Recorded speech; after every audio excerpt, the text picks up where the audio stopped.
مغل سلطنت کی تاریخ میں کئی عظیم بادشاہ آئے، بابر سے لے کر شاہ جہاں تک، لیکن ایک بادشاہ ایسا بھی تھا جس نے سب سے لمبے عرصے تک حکومت کی۔ سوال یہ ہے وہ کون تھا؟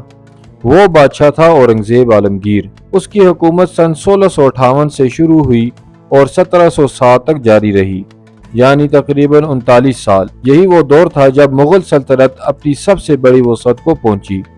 پورا دکن، گجرات، بنگال اور پنجاب تک ہر طرف اورنگزیب کا پرچم لہرایا۔ لیکن یہ طویل حکمرانی صرف فتوحات کی کہانی نہیں تھی۔ اورنگزیب نے شریعت کے قوانین کو سختی سے نافذ کیا، شراب اور موسیقی پر پابندی لگائی، اور مسلسل جنگوں نے خزانے کو بھی خالی کر دیا۔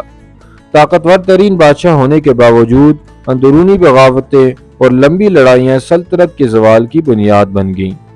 اورنگزیب کی حکمرانی مغلوں کی طاقت کی انتہا بھی تھی اور زوال کی شروعات بھی۔